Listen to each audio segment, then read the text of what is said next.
Hello, everybody. This is Charlie with Contemplating the Cosmos on the 4BZ Truth channel. And I have a special guest, Josh from Founded Earth Brothers. And we're going to actually get into some deep topics tonight. Ben from Taboo Conspiracy wasn't able to make it as of right now. He may stop in, but we're not, holding it to him or anything because he had a lot going on in his life and his family, and there's a lot of things that have kind of triggered kind of him needing to be focused on his situation. So I'll just leave it at that. But Josh and I will have some awesome stuff to get into, and just to kind of get into the meat of it, I was planning on, really just unpacking the whole influence that the FE had with, the NW0, and all my little acronyms I'm going to start throwing out there, and how that really ties into the whole censorship thing. There's just everything, and anybody that follows this topic obviously knows that we had a huge loss in our community in the last few days. And I'm just going to give a little bit of time and a little bit of a tribute to one of my, I'm just going to say one of the most influential people as far as a teacher or, just somebody that is kind of an influence to my life.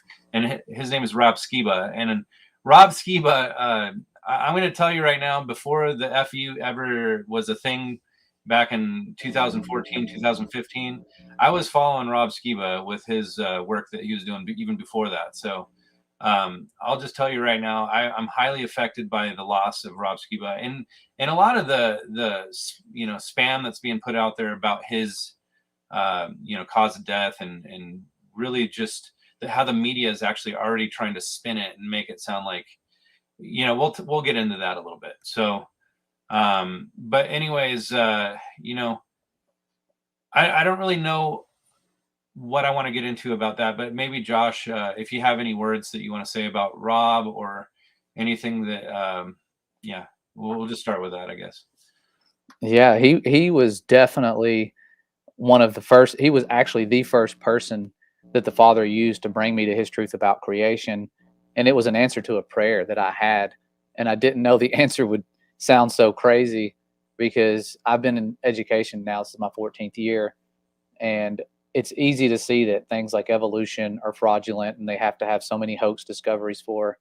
But what we live on, that seems like too big of a thing to hide. Mm-hmm. And so, especially with us looking up I was really big into looking at the stars, and I'd go outside and pray, and I had some miracles happen. And a lot of people think that the shape of what we live on is not a salvation issue. And the truth is, I was saved before I believed that what we live on is as the Bible says it is 100%. But it stopped so many people that I know, and even impacted my faith a lot growing up, and the thoughts that you have about this, endless space around us, and that we're on this ball, and how there's so many other planets out there that are like us. And I was real big into the Martian movie. That was like my favorite movie. I would show that to my kids and at school. And I remember thinking, I asked my wife, I said, it'd be cool to go to Mars and be like that. But what would happen if Jesus returned? And there I am, like that was how simple my mind was back then. I had no clue about the firmament and that we had seen it, that there's documents that talk about it. So many things I didn't know, and miracles started happening. And when I knew the Father was listening to me, I was humbled so much. I said, I know something is off. I don't know what it is. I know the timeline they're giving us is way off. I know that evolution is fake, but I'm missing something. And I said, I'm ready for you to show me the truth about creation. I don't care how crazy it sounds. I just ask that it gives glory to you. And literally the next evening, I'm sitting at my computer and doing research and doing things and get on YouTube, and I see a video from Rob Skiba, who, like you, I had seen him before, some of his teachings about the Nephilim and different things. And I saw the words, the FE in the title. And I just remember thinking, what is this guy talking about this for? Like, this is some new age stoner movement topic. Why would he talk about this? I had no clue that Um, it didn't involve people getting really high and denying science. And so I watched it, and from the moment he started speaking about it and tying it into the Bible, the Holy Spirit revealed to me, this is true. This is what you're looking for. And I just remember being so blown away and thinking, no one's going to believe this, first of all. And I just followed him on his journey as he set out to either prove or disprove it. And the crazy thing is, the harder you try to prove it and follow him on that journey, the more you realize, man, the enemy is crafty. They have done some things that seemed impossible and deceived the entire world. And when you read the Bible, you hear about the whole world being deceived, and you think, well, I'm not part of that foolish generation. There's no way. And the reality is, we have repeated the same things that we read about in the Bible, and in our lives, we've been under grand delusions. And right now, the entire world, just like the Bible says in Revelation chapter 18, when it says, for thy merchants were the great men of the earth, and for by thy sorceries were all nations deceived. You look at that word sorceries, and many of you know it means pharmakia, which means to administer drugs. And this is the first time in my life that I've seen the administering of drugs literally deceiving the entire world, or the same type of pharmakia being put out everywhere, and communicating with people around the world and seeing that. And the persecution that we're seeing is something we've never seen at all, especially in America, land of the free, and meanwhile we could move to Russia and have more freedom. It's crazy to watch. It kind of caught us off guard. And speaking of Rob, he was talking about this happening, this scenario playing out back in 2013. I think that was I remember the video starting to circulate. And so he was someone that just was a mentor and to all of us, and such a personality. You don't see anybody else like that makes the Bible seem so much like a fun action movie. When you read it now, it's like, man, this guy makes it fun. And so when I got the news, I mean, it hit like a family member. I just remember I have never been that sad, and never thought you could be that sad over someone you've never met in person. Yeah, it's funny. Like you mentioned, there's another guy, Chuck Missler. I don't know if you ever followed Chuck Missler at all, but he's one that was really influenced Rob Skiba, to be honest with you. And Rob would talk about him, like how the patriarchs of Genesis, Adam, Seth, and you going down the line all the way to Noah, I think it was. Each person has a name, like their name actually means something. Yes. And so, like, I guess I don't remember all the words, but it's like God appointed mortal sorrow, but the blessed Lord or something. You know what I'm talking about, I think. But I think Chuck Missler was the first one I ever heard say that. But then Rob Skiba actually, and my brother actually wrote a book where he actually quoted that. That was the first time I ever heard it, was when my brother actually quoted Chuck Missler. But then Rob Skiba actually brought it up, and he started this other study where he started analyzing all the other words throughout, like, the book of Genesis and Exodus, and like how there was like a lot of patterns of these deep meanings throughout the scripture. And it's like, oh my gosh, this is like way deeper than I could have ever imagined. And to label this guy an F-ear, just really just tries to distort his credibility. And this whole thing about credibility. And real quick, so you are a science teacher, correct? Mm-hmm. So, I mean, if anybody wants to look to somebody as an authority, you might be considered an authority figure from academia, right? Well, yeah, I used to think I knew everything. I used to think I did. And my very first day in the classroom, I mean, we are really good. And one of the things the enemy uses is we're really good at parroting what we hear and being prideful. And so we hear things and we can repeat it, and we think, wow, we just got approval amongst all these people because I can repeat it better than this person, or I could memorize this chapter and take a test and do better than other people. And my first day in the classroom, I got thrown into teaching miraculously. I mean, it was a miracle that I got into it. I was actually a sociology major in college, and had switched out of education because my advisor just said, you should try this major. It's easier. You can focus on athletics. And so I got pretty much tricked into doing something that I really enjoyed. I liked the major, but there's literally no job after you get out of school that you can have that pays what you need. And so, so I decided to try teaching, and got fortunate that I got a job. First day, when actually the job opened up for me to become go from being a parapro to a teacher, when one teacher was pregnant, she left, and another teacher that was co-teaching in the class got a divorce and he left. And so I get put in a science classroom, and all of a sudden they're like, here's the lesson. We're teaching about the Coriolis effect. Here's you a globe. It was literally like one of those blow up globes.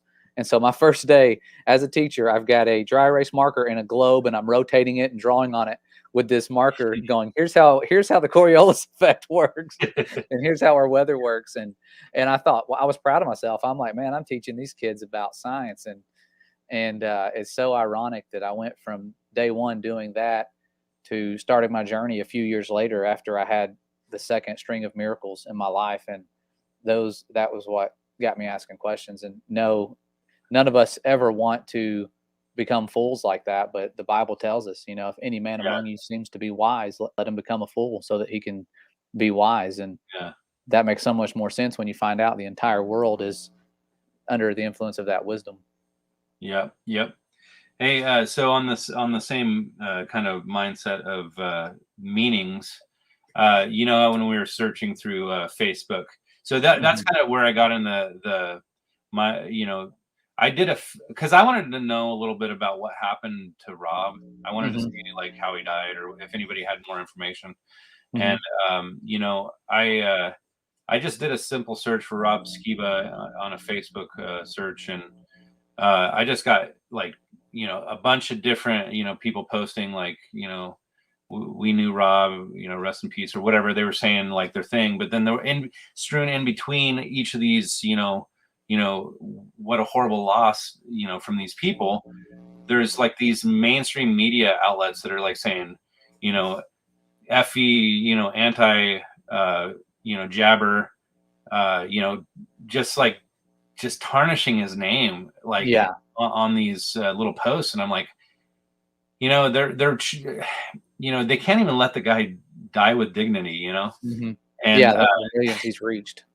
So the thing is, it's like they're just trying to make him sound like an idiot, and he got what was coming to him, kind of thing. And so that's kind of where I'm like,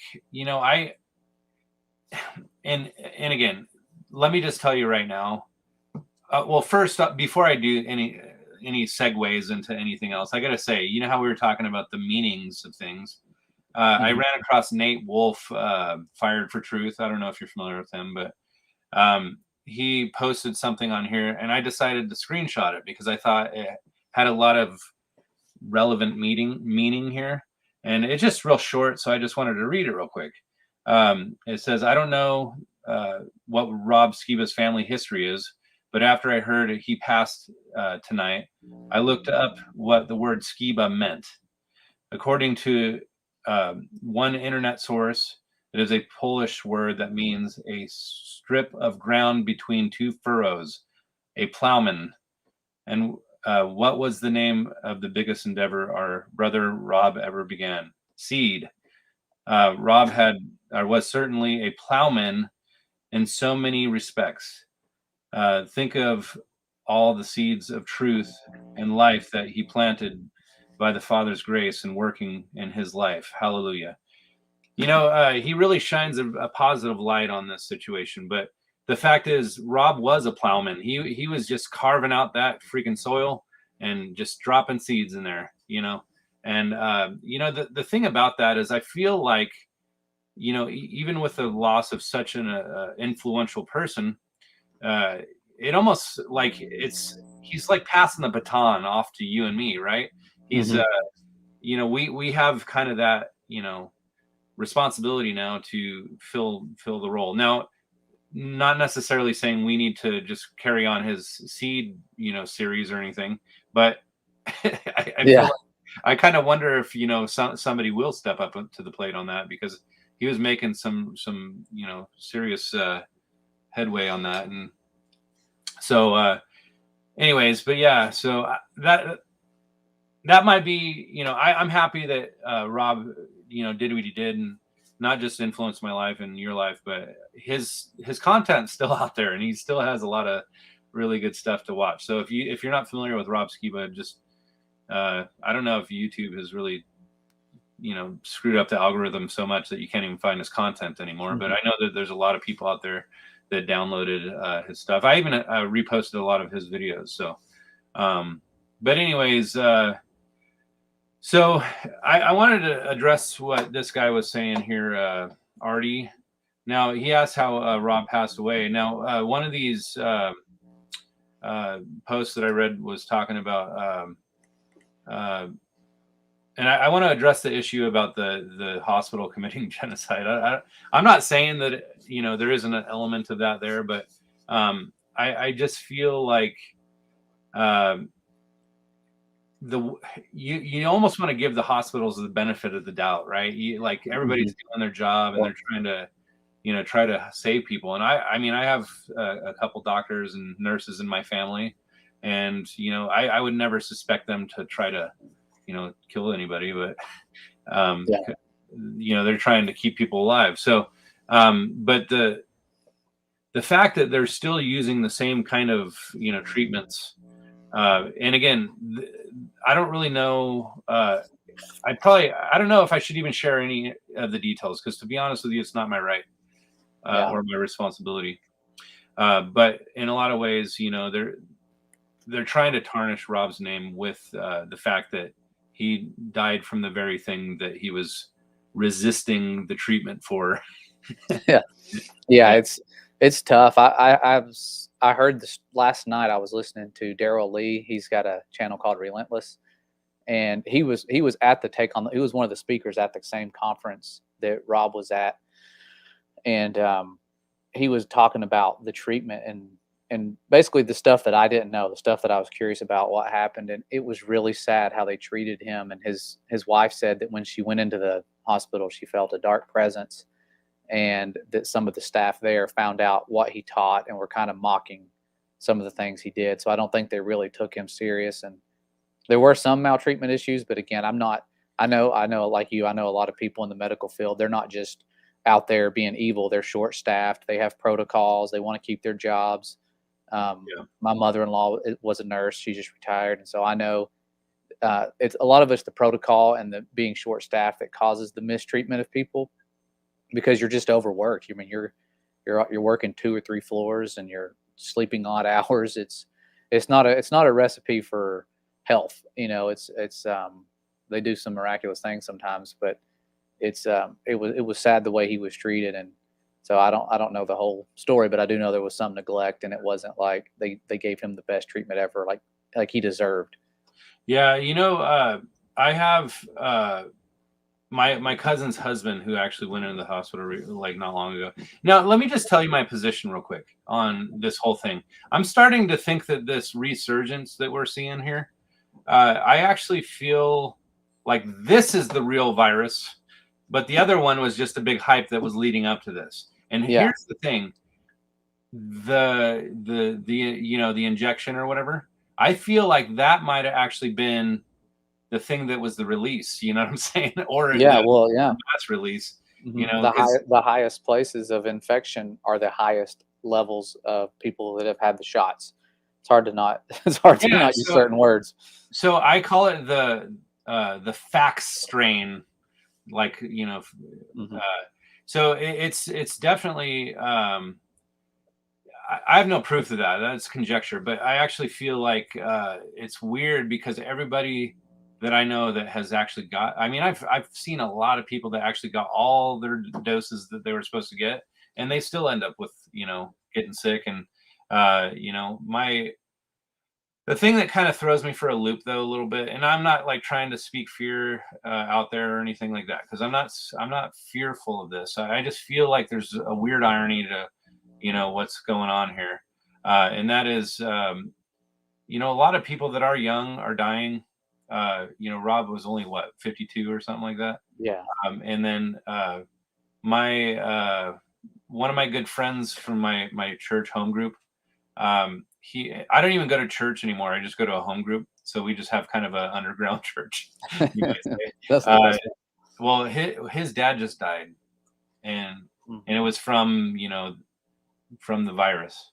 So which again, a lot of people always said like, oh well, they just call it that. It's not really that. It was something else. But the thing is, I don't really think that it was something else. I think that there was something that actually killed them that affected a very healthy person. He was very healthy before this happened.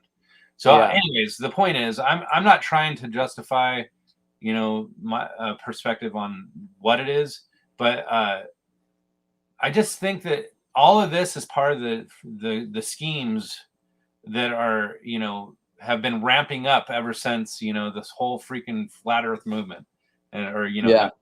so and I'm not saying this is again my conjecture, but I feel like in 2014 and 2015, when this whole ramp up of the FE stuff happened, that's when YouTube decided to change the whole algorithm and censorship. So we can thank the FE for all the censorship we're getting. Yeah. Yeah. We were the front runners in being silenced and deleted. And Ben, who was going to come on tonight, he's on his third channel. Yes. And all they're doing is sharing science experiments. Like, there's no reason why that shouldn't be allowed, and doctors sharing their opinions and things that should help scientific community are not. And it's reminded me of 100 years ago. I used to do lessons on, I still do lessons on viruses, learning about the Spanish flu, and just being so. I remember even then, this was way before the awakening. I remember going, that's odd that perfectly healthy soldiers were dying after symptoms within 8 hours. Like, that's just odd to me. It doesn't sound typical. And this is the same way. What's going on now? I didn't know of anybody dying until the end of this summer, and then it was like person after person, and to me now it's like it's becoming more real, and I think it is due to the rollout of the pharmakeia. Yeah, so the weird thing too is like all the stuff that they were doing to lock down and all this stuff. A lot of people still want to lock down, but we got a lot of people pushing back and saying no and whatever. Like the radical, conservatives or whatever are the reason that things aren't shut down again. But it's like I kind of wonder, the whole shutdown thing. Obviously, it gives us less exposure to the sun, where we'll get the vitamin delta. I didn't even want to say certain things because you can't. Mm-hmm. Why would you get in trouble to say vitamin D? Seriously. Yeah, it's tough. Vitamin C, or like my channel is gonna get triggered because I just said vitamin C. Yeah. Are you kidding me? Yeah, it's the sad reality of social media, but we've been blessed to have it, but at the same time, you have to navigate and tiptoe. And yes, yeah. I don't know. I saw that your brother popped in here, Michael. yeah, I wish he could join in. I wanted him to. I think he's at my sister's house right now. They're having some family bonding, hanging out, doing stuff, having fun. So yeah, he may pop in. I can send him a link. Yeah, if I you know exactly do, where that's he's fine. at. I mean, I don't know how long you're able to go or whatever, but I usually kind of plan out about 2 hours. But if it Yeah. starts to fizzle, whatever. But Yeah. or if it goes beyond 2 hours, whatever. So no, but just kind of going back, and I'll kind of quickly tell you my journey with the whole shape of the Earth thing. Like I remember, like the first person it was that thing where Rob Skiba was on Mark Sargent's show, right? Mhm. Or no, it was the other way around. It was Rob interviewed Mark when Mark was actually on Canary Cry Radio. Remember that? Mhm. So or Mark was on there and he raised all these interesting points, and then Rob's like flipped out. So he interviews Mark Sargent. So that was the first time I ever heard anything about the FE, right? So Yeah. but then when I started hearing Rob talk about that stuff more and more and more, I started feeling like, I actually stepped back a little bit. I'm like, maybe I shouldn't follow this guy so like, and wholeheartedly or whatever, because it's like he's kind of venturing down a road I don't know if I'm willing to go right now. Yeah. And but then in the back of my mind, I still had that little thing that was kind of doing this, like just like tapping me on the head, like continuing to make me feel like maybe I shouldn't just discount it so quickly. Mhm. So I remember, just flipping through like different, back in the day when the algorithm actually matched you up with like the different like topics, right?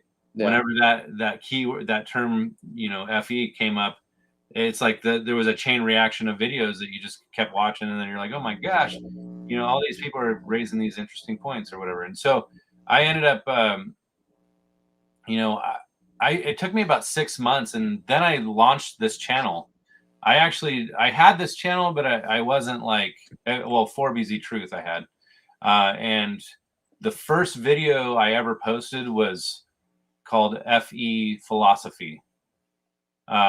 And it was a 3-part series. It was just a cheesy little rant thing that I was doing where I just, and that was back in 2015. I started talking about like, what is your philosophy? What is your, viewing lens for interpreting information? And that was the whole topic of my brother's book, From Noah to Hercules, is really how to interpret certain things based on your like, how do you analyze information from your bias or your perspective, your initial whatever. So there's always a launch point for how you interpret information. So that's when I started thinking, okay, remove my bias. Let's just listen to see where the evidence leads.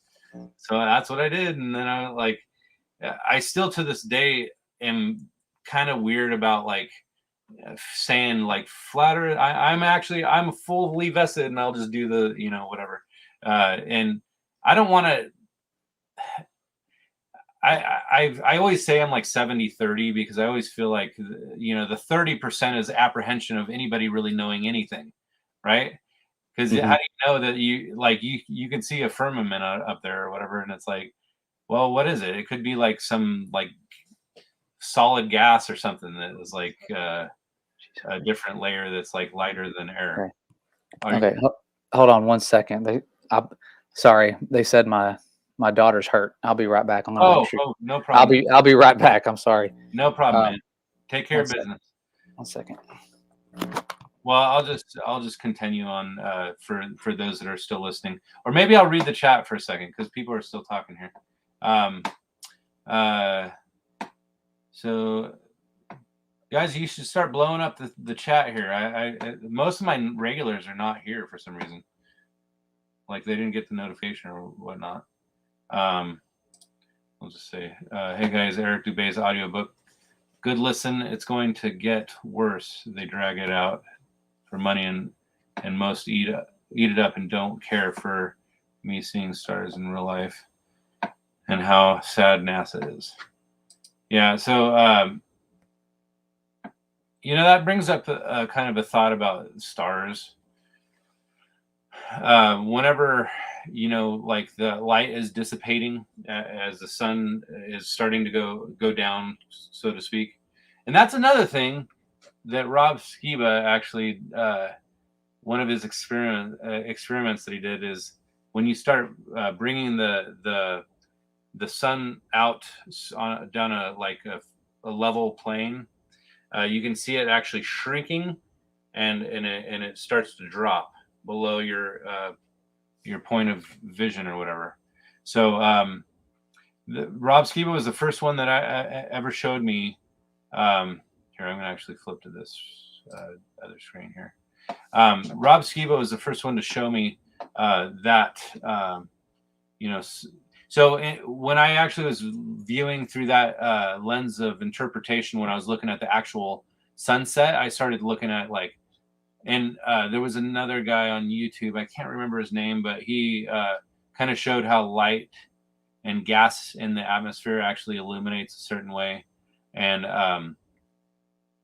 as the light or the sun drifts away, it actually becomes, the electromagnetic exposure to that gas is actually dissipated. So it starts changing the type of light that it emits. So, and then there's a guy that I would talk to a lot, and he's like, have you ever seen the channel Authoria hypothesis or something like that. And there's this like bald dude that like talks about these deep things that like how light works and electromagnetic whatever. And I started kind of following that path of trying to understand our reality, right? So but I think that people just don't understand a lot of things. So I hate to try to project myself as all-knowing in anything, because or even maintaining a position. Now, I like, Josh, the name of his channel is called Founded Earth Brothers, and I mean, you have to have a foundation in order to interpret something. So your foundation actually becomes your viewing lens of like your starting point, right? So that a lot of this, and I remember hearing like Stephen Hawking or whatever say, "There's no place for philosophy and science," and so how could you say that there's no place for philosophy and science? Because it really comes back to your interpretation of the evidence. So for anybody that might have just stopped in, Josh had to step away because his little one got hurt, maybe. So I don't know all the ins and outs of what's happening. So I'm going to check in on the chat here. Let's see. Grace and Truth. Hey, Grace and Truth Fellowship is Mike or Michael. This is the other Founded Earth brother. So anyways, oh,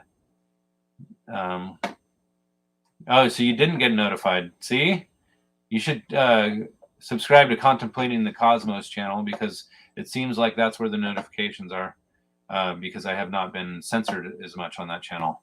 So I don't know. The atmospheric lensing experiment was groundbreaking. Yes.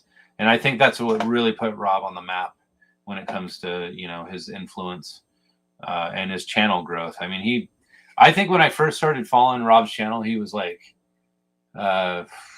20 to 30,000 subscribers, which at that time I thought was like a huge amount of people. I'm like, oh my gosh, this guy has a huge channel. And but then he ended up like having like 200 and something thousand.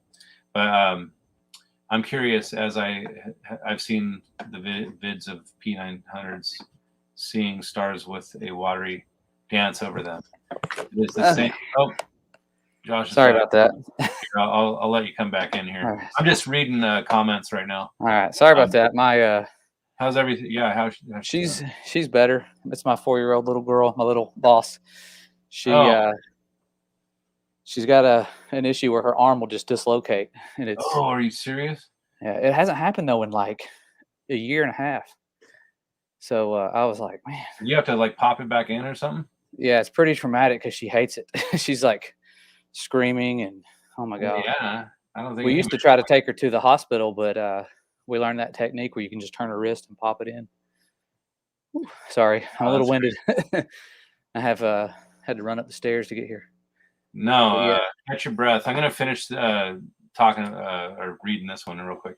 So I'm curious. I've seen the vids of P900 seeing stars with watery dance over them. So yeah, that kind of like the little flutters across the light. I know what he's talking about. It almost looks like it's like light that's coming through water, or like maybe some sort of sonoluminescence. If you're familiar with that, right? Sonoluminescence.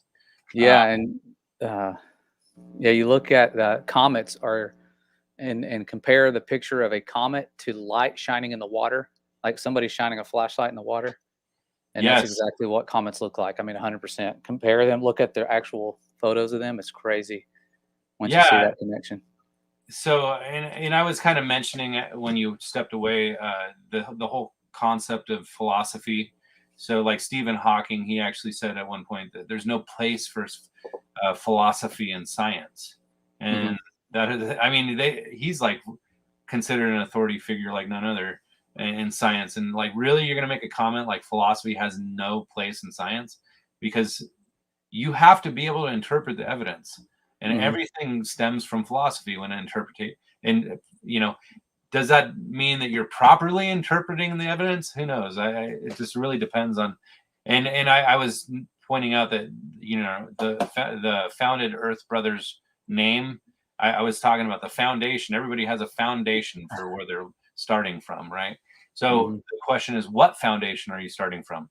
So, and that I've talked about this on numerous occasions on this channel, but you know, Matthew 5-7 is the Sermon on the Mount, and the whole thing alludes to the chapter 7 part where he's saying the wise man built his house on the rock, and you know, that song that we grew up with in church.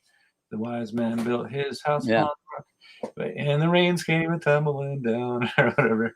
And you know, that is probably my favorite parable in the Bible, because it literally is saying that if you are in him, you are built on that foundation, which is the rock. He is the rock, and he does the will of the Father, and the will of the Father is being on the rock. So I don't know. I just think it's really deep, and people need to go back and read the Sermon on the Mount again with that filter of interpretation. Just think about it. Like, everybody is viewing everything through a bias, and if you have to just shed everything just to listen to the evidence as plainly as you possibly can, that's when you can actually start seeing. And by the way, my friend who won't give this the time of day, he said he might pop in. Oh, that's cool. So we'll see. Anyways, but I'm glad you're back. I'm glad you popped your daughter's arm back in place. Somebody just said, I just saw Josh, and my mind said, is that Brian Laundrie? Wait, where is it at? Nelson. But then Yappy Town, she said, I'm glad your little one's okay. So thank you for that. Yeah, it's funny he said that about Brian Laundrie. I teach a forensics class too, and we're studying that. I should shave my head and mess with people. But yeah, that that case is sad. Yeah, what was? Sorry, I got distracted. What was the case again? That was a Gabby Petito case with that guy, and everybody was in an uproar over it. This young girl, you know, social media. Someone that got killed. Yeah, it was like one of those shooting or something, or. Yeah, they look like a perfect couple on social media. She tried to present that, you know, and start a vlog with their travels and the van life, and then sad turn of events. He was kind of abusive and controlling, and she went missing, and it took them, and the boyfriend just came back home, and like nothing happened. Oh, that's the one that was over in Jackson Hole. Yeah, it was like yeah, that's like right next door to my state. So yeah. So whatever came of that? I actually didn't hear what happened to him. Yeah, I've only followed it because we're doing a little project with it in my class to kind of keep it relevant with the kids and have them do little mock trials and stuff. We just had some fun mock trials, but sadly, I mean, they found a body. She was deceased, and they found the cause of death was like strangulation. So well, obviously the guy's on the run. Yeah, so it's just a sad thing.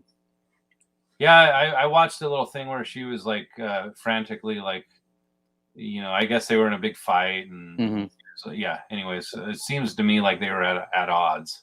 Yeah, it's a classic abuse where you just become the abuser becomes the victim, and the victim becomes the abuser. I mean, they just like as soon as the cop showed up, she kind of just started trying to save his reputation, I guess, and so misled them. Could have prevented. Yeah, that very unfortunate. In fact, I follow a lot of those kind of stories. You know, I try to understand how people in their minds, you know, work. You know, why people ever get into a mindset of like, oh, I feel like I should start killing people. Yeah, it's very satanic when you listen, because I listen to a lot of their testimonies when they get caught and they're on death row, and a lot of it starts with the same avenues, and it's like adult content, different things, the enemy planting seeds into their mind, and then it just in a lot of it, I think it was I can't remember if it was Jeffrey Dahmer or somebody said, I believe the lies of evolution and all this random stuff, and it made me think life has no value. And so he said Yeah, that type of thought is dangerous. He said, now I know there's a creator. I don't know. It might have been Dahmer. I could be getting my I serial think it killers might have been confused. Ted Bundy. Or yeah, Ted Bundy also, he was one of those who said, don't go down that It path. started Don't. with porn. I think Yeah. that one of them was like saying like, yeah, I kind of got into porn and it wasn't getting me anymore. You know? That was Ted Bundy. His Yeah. last words before he died, or his last little interview, he said, "Stay away from it." And I thought, man, it's hard for me to think that they don't let that warning be seen. Like I'd never seen that. Like I just came across it by chance and it was like, man, that's a pretty powerful warning to youth and anybody. Because I mean, he was a charismatic, nice guy. You would have never suspected it, and it all You know, started because of the enemy's tools. this is why I feel like there's like an agenda going on. Like they're Mhm. just rolling out an agenda. It's like the censorship that they put on this topic, the FE, right? Mhm. It's so difficult to find good videos anymore. But Yeah, it really is. how easy is it to freaking like look up porn videos? You know what I mean? Yeah, at any age, or hear it on the radio. Like it's basically the song lyrics are that, but it's in the form of words. And Yeah. so there's no censorship on that either. Just your typical regular stations you can flip through and see that stuff. I just Yeah. saw somebody in the comments said, any thoughts about Professor Dave? And that's one of the things like he's talking about with censorship. If you go to look up our stuff and the actual video of the firmament, proofs that we have that water isn't curved or anything like that, you're going to find people like him. They promote that stuff because their hope is you're going to be so simple minded that you're going to go, oh, here he is making fun of these guys. He's a professor, or his name's Professor Dave. I don't know if he's actually a professor. I doubt he is. But those types of personalities will get promoted like crazy, or those types of people. And it's because they don't really prove what they can't show you a video of Earth as a ball moving in space. That doesn't exist.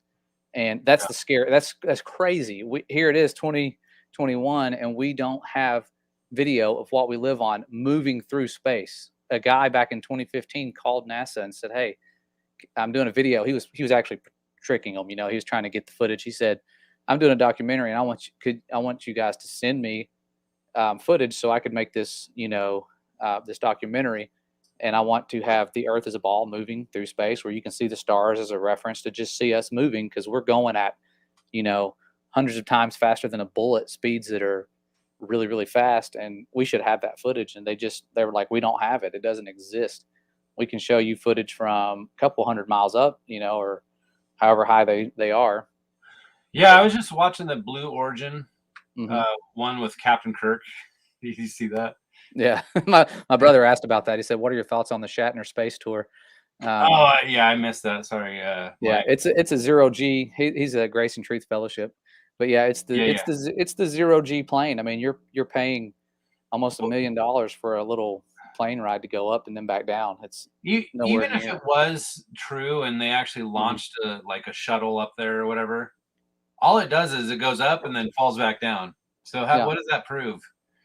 Yeah, I mean, it's doing what rockets already do. It just, instead of going further out off camera, they're just straight up, and it's the same trick they've done since the beginning of this space era that kicked off conveniently after we started hiding the world around us. Antarctica it kicked off, and so it's the only things you'll ever see world powers agreeing on is guarding Antarctica and space travel. Those two.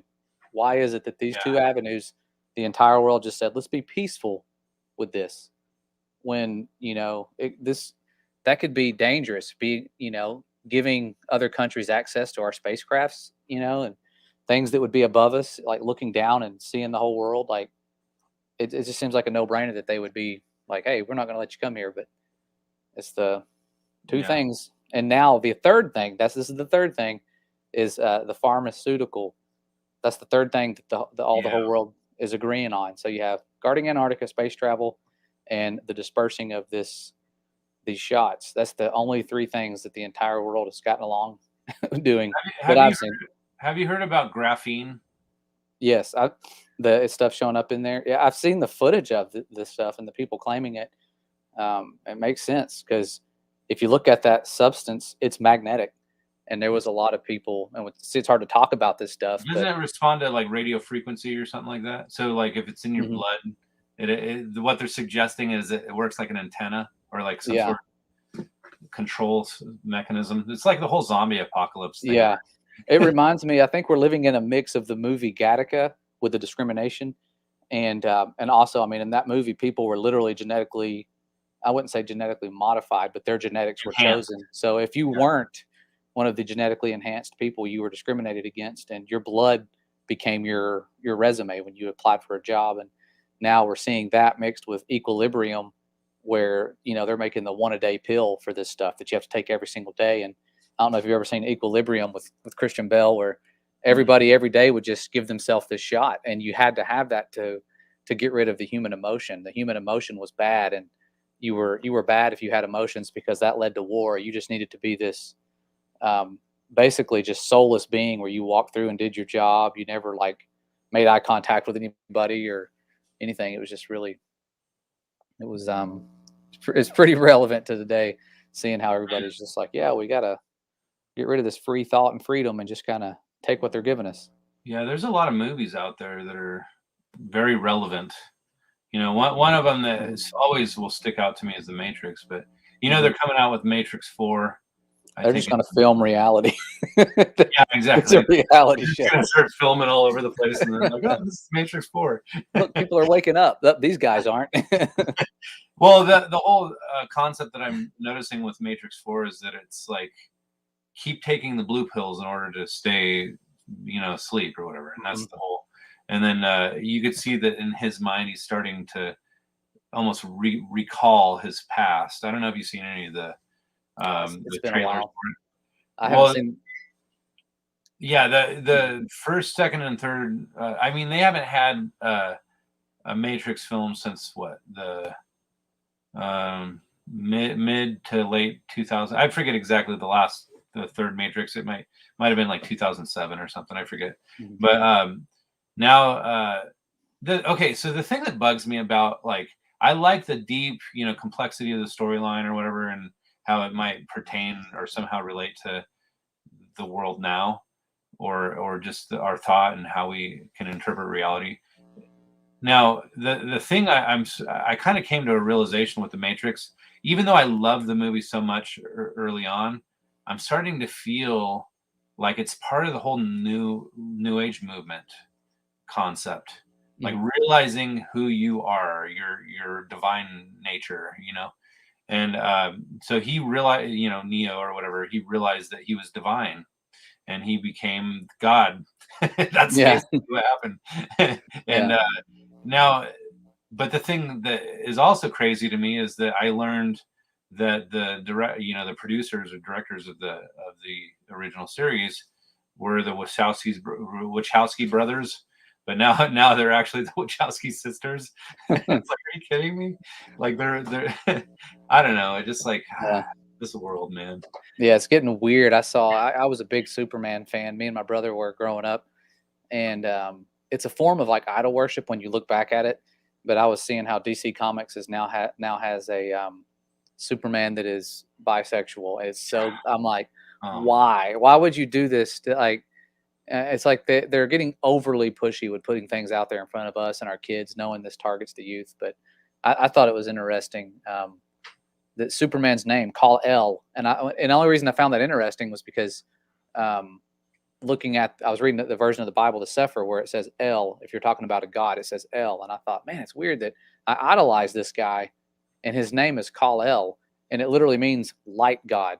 So you would think like Helios or Lucifer, you know, this light bearer they call him. Like, and I thought, man, this is right in our faces. And his dad was Jor-El, and they had all these different L's, like they were gods. And here we are growing up wanting to be like these people we see on TV, wanting to be like Superman. And I knew God was powerful, but it was like, yeah, but Superman's kind of cool. He's out here fighting crime, you know, like, so you want to live up to that, and you don't realize you're idol worshiping as a kid. And even as like a teenager, like it goes on for years, and you just think, oh no, it's just fantasy. But in reality, you're like, oh, I'd like to be like that. And I think it really is a form of getting our kids to worship idols without us even knowing. Yeah, you know, that's where I'm like, you know, all the stuff that's so like early on in the show, I was like saying, hey, Josh, I didn't even know if I mentioned this before our show or during the show, but I said there's been a lot that's happened in the last year since I've seen it. Yes. Mm-hmm.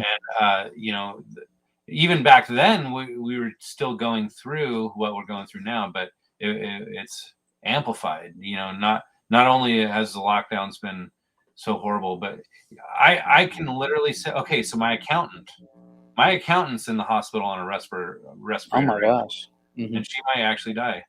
I don't know. We'll see, I guess. But I remember talking to her about you know, a supplement that she could take before she ever got it. Yeah. And, she actually wanted me to send her a link to, you know, because she was worried about getting sick. And it's like, oh, I feel so horrible that I didn't actually get the link over to her. Yeah.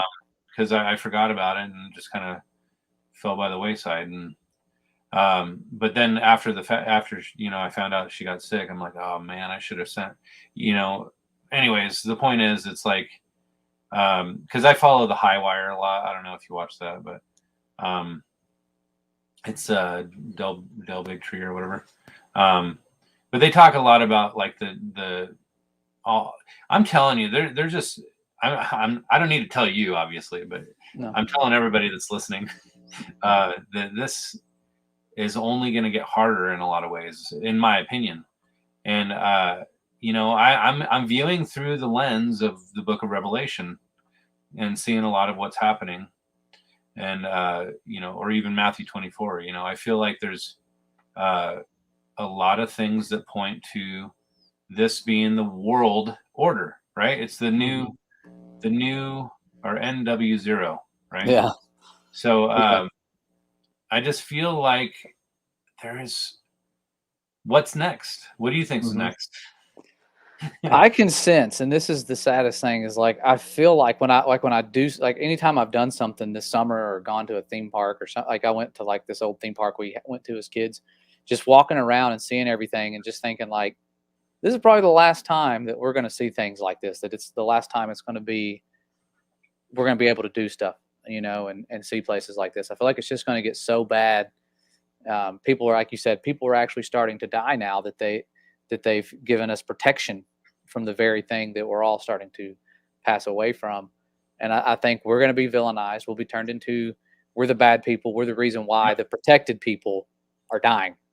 And it doesn't have to make sense. Saying that, you know, you're a threat to somebody that's protected, it doesn't have to make sense, but people are going to believe it. You just get the right talking head saying it.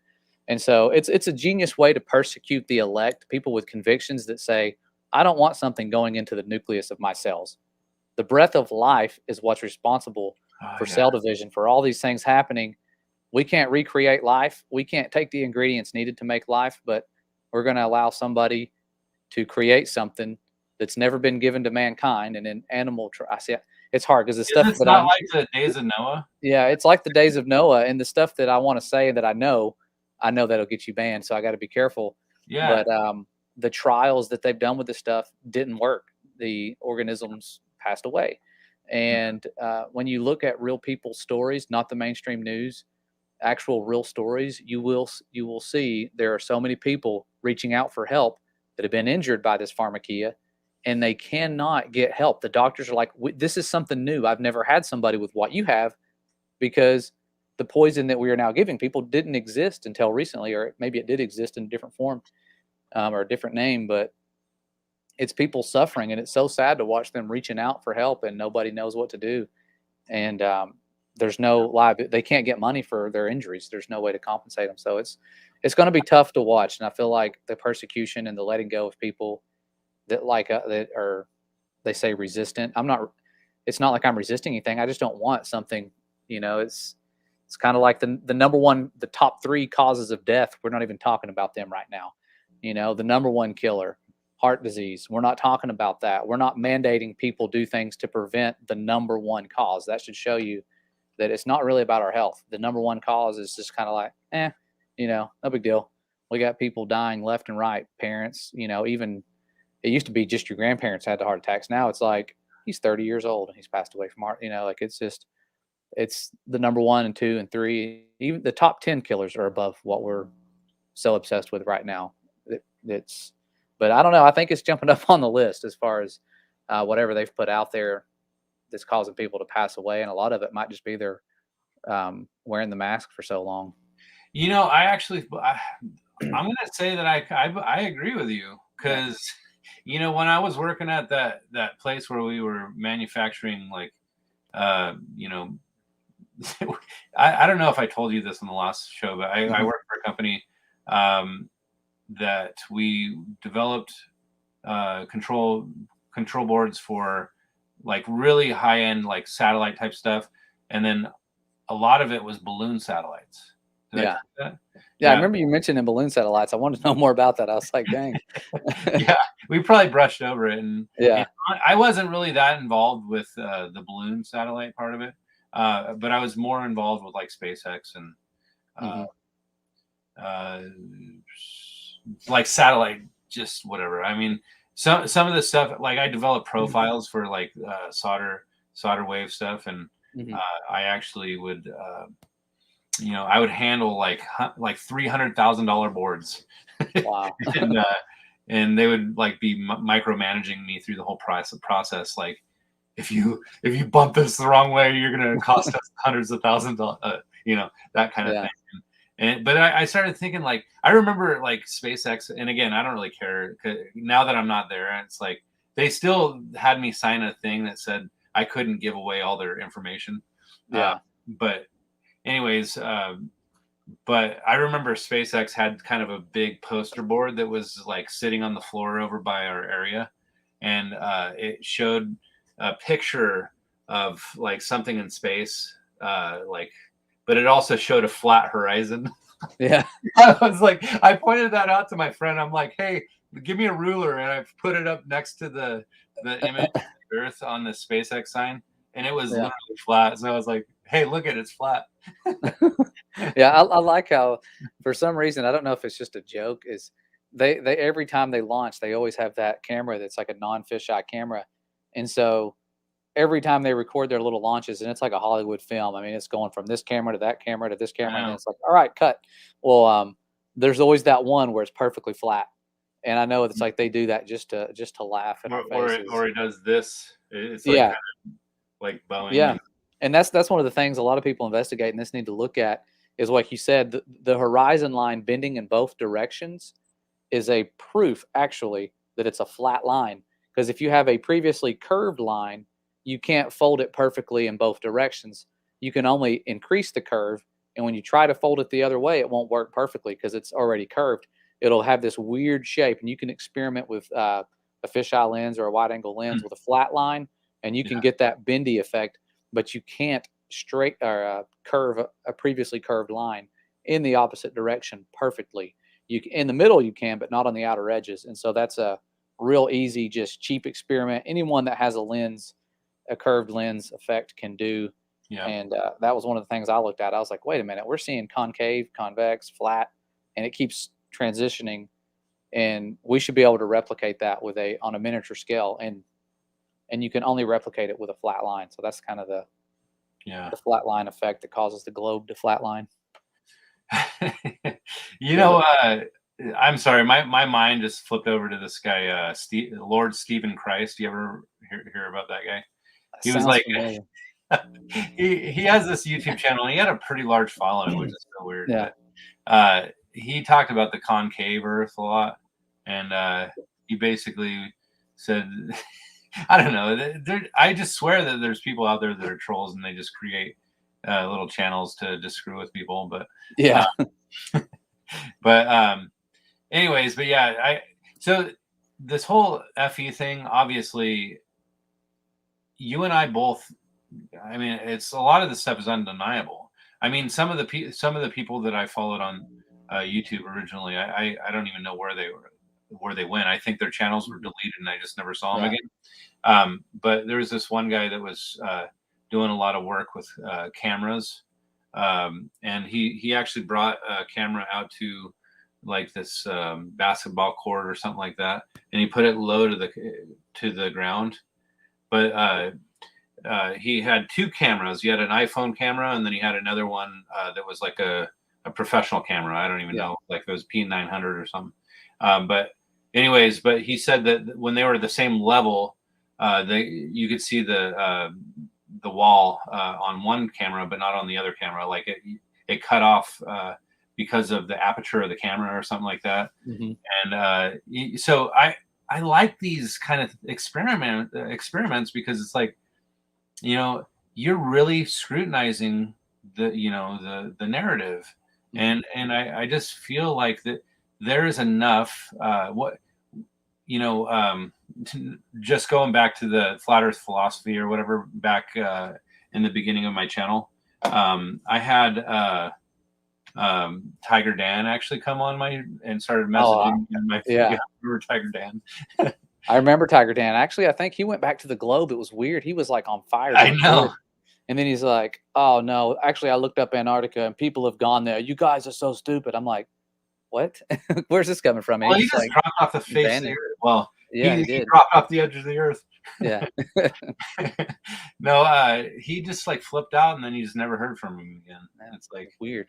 And then I can't remember the guy's name. This guy, what is the name of that country that's in Asia? Anyways, he actually subscribed to my channel, but he's pretty well known now. He has like 10 or 12,000 subscribers, but he just does a lot of camera angle experiments, and you can actually see where you can create curvature with 10 feet, or 20 feet, or 100 feet. And it's weird how you can do that. Yeah. So if people don't realize that you can see, the thing that bugs me is that you cannot go on YouTube and just search, evidence of flat earth or whatever. But like my friend, like that I work with, well, he's my coworker or my employee. He actually I told him that I was going to interview you. And he's like, that they already proved that stuff was false, right? I'm like, what do you mean? And I was like, well, or he says, you remember that documentary where that guy, and I'm like, who, Mark Sargent? Like, yeah, that guy. I was, what was it called, Around the Curve or something? Yeah, Beyond the Curve or Below the Curve. Yeah. I think it was Beyond the Curve. I did a spoof documentary, not really a spoof, but like a response documentary called Below the Curve, like you're under the globe falling. Like it was a response to that, because I mean, seriously, like all this stuff we're doing, all this science, and then they're like flashlights with styrofoam, and we're going to cut a hole in it, and oh nope, it's debunked. Like flashlights, we have lasers. We're not out there using flashlights and styrofoam. Like it was so ridiculous. And then they don't even show you. They do it at night where you can't really see anything. They don't. It was so bogus. Like, okay, so flashlights and styrofoam with a hole cut in it, that got us. No, we've got lasers now. At the end of that documentary, I think Jaron was actually doing an experiment, and the way that they just made it seem was that he was like, "Oh, I guess it didn't work." Yeah, and then they cut the film at that point. The end. But then Jaron himself actually came back and said, "Wait. We continued to do the experiment, and then we found out that the light had dissipated so much, and finally we caught it at the end. But they left that part out." Yeah, it was very well done documentary to make it look like, oh well, we were unbiased, and they debunked themselves. They will never let people like Ben, who we were about to have on, his work should be like on National Geographic magazine. Like it should be like groundbreaking. Like it destroys 100 years worth of false science. Like it literally proves that water does not curve at the surface. Like if you can shine a laser 21 miles at a height of 5 feet. Oh my goodness. What's up, Dave? David Weiss, the Night Owl. I cannot believe he's on. I can't believe he's still on YouTube. You guys, all the work he's doing. You never go to sleep. Truth never sleeps. I got to hang out with him not that long ago, like a few weeks ago. Yeah, that was It's been a while since I interviewed Dave a while back, but honestly, he tried to get my wife in here to talk to her about the shape of the earth, and I'm like, no, Dude, my wife would never have it. Your wife is awesome. I think she would listen to somebody like Dave. He would really get her to flip a corner. Like if we had him on here with his green screen showing all this stuff and talking, like he would do his spiel. She would definitely, because she's a really cool girl. I was watching y'all's video the other day. I couldn't stop watching. I was tired. It was late, and you two were cracking me up. I don't know, y'all were good together. Your little hangout you had. Hey, this might be a little random. Hey, Dave, if you feel so inclined, I can share a link if you want to pop in. But just saying. Yeah. He's probably doing like another radio show right now. Yeah, probably. He's probably talking to Australians and like he's one, like him and Rob Skiba are the two most influentials, I think, as far as their reach, and especially with the app. If you have doubts and you're a skeptic in the crowd, download the Flat Earth Sun and Moon Zodiac Clock. I can't even say the word. It's a big word. The Flat Earth Sun and Moon app. It is amazing. It is. You can actually see the amount of people that believe like we do around the world, and there's a lot, in spite of what they say.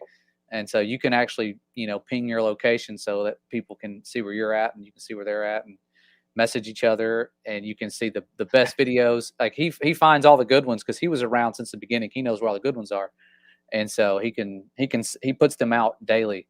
And it's a game changer, this app. So you can see all the proofs, you can see all the questions, all the really cool stuff. So I think it's really cool. I got it on my phone, and if anybody was to ask, I can go, well, here, look at this, and you can pull it out and show them the proofs. It's pretty cool. There you go, Dave. There's the plug. Yeah, right here. There, I don't have my phone with me, so yeah. Sorry, let me get out of this this little pop up here. So, and it actually shows the Rob Skiba featured video. Right that's there. Cool. Yeah. Rob was hugely influential on this topic, but and honestly, that wasn't his biggest motivation. He just wanted to bring truth and go where the evidence leads, and that's kind of what he taught me: is go where the evidence leads. And hold on, he says here's a live map, almost 26,000 blue dots. Yeah, and that's a fraction. Like I think he said over 100 and something thousand have the app, and only like 20% use it. So if everyone on the app, and that's just the people that have the app, like it would be insane to see the real numbers, like that meme people used to have going around saying, oh, flat earthers have members all around the globe, or oh, there it is. He's got the link in the comments. Yeah. There. I don't know if I gave you a wrench or anything, but I need to figure out how to do that. I don't know if that has anything to do with, but yeah, if you follow that link, it might be able to get you there. Oh, that'll show you the map. Will that show you the map? I want to try that. Yeah. Oh, my buddy, Conscious Truth Seeker. Haven't seen you in a while. Oh, look, it shows you that. Click that link and paste it into the browser, and you can see a map of the world with all the blue dots. The United States is completely flat. This is insane. Oh, golly, that is cool. I don't even know how to copy these. Let's see. Well, I don't even know how to share my screen with you if you have it up. Yeah. Do you know how to share? I'm still not an expert with StreamYard, so. Oh yeah, StreamYard's pretty cool, but it's kind of tricky to. Let me see. Share screen. Sharing a screen. Share screen. Let me see. Window. I'll just do entire screen. Oh, you're going to share your screen? I can show you what I had on here. Hold on. For some reason, I can't click on the link, so I don't know. Yeah. Here, let me see if I can. Can you see my screen? Oh, here it is. Yep, there it is. See it? All right, let me go back to the map. It's all the blue dots. There's the United States, and so that link you gave is pretty cool.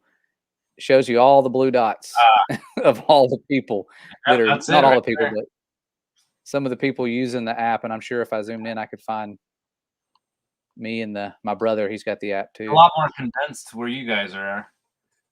Yeah, let me see. Hold on, zoom out. All right, it's kind of hard to. I think I'm overloading the system. Yeah, the last talk I saw that Dave Weiss, He So was saying how you can actually copy all the people around you and actually send everybody like kind of a notification.